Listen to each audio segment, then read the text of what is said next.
Ahead of the National Cabinet, the Prime Minister emphatic. Well, the planes will land with people on them and they'll be arriving. States told to lift the arrival cap from 4,000 to 6,000 from next Friday. It's a decision, it's not a proposal. But emerging from the meeting with a compromise. We did get support for moving to those additional numbers, but it will be done in a staged way. From the 27th of September, New South Wales will take another 500 passengers a week. WA and Queensland will increase by 200 on the same day. From October 4, Queensland will increase again by 300, while WA will do the same on October 11. That will give those states additional time to get the quarantine arrangements in place. State premiers keen to claim this as a political win.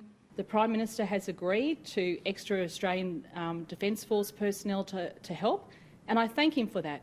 This is the way we should be working. Recklessly doubling the number of arrivals into Western Australia overnight is not the way we should be approaching this issue.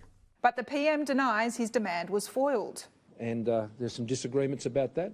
And there are issues raised in terms of the step up, and so we've been able to resolve those today. So we'll get there. We'll get there about a couple of weeks after I would like to have got there. With over 24,000 Australians stranded overseas, the PM wants further increases in the lead up to Christmas. And ultimately, we'd like to see those caps lifted as they were back in early July. Labor accusing Scott Morrison of shirking his responsibility to manage quarantine. Well, I think the federal government has responsibility to, at the very least, be making a substantial contribution to the costs of this. That call echoed by Queensland's Deputy Premier. They should meet the costs of hotel quarantine. Despite the public posturing, though, the PM says there's no formal request.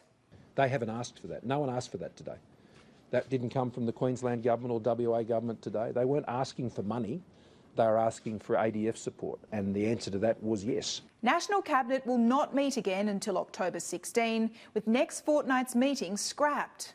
We'll be very focused on the budget at that time. It's the longest break for the Crisis Cabinet since it was formed back in March. Trudy McIntosh, Sky News, Canberra.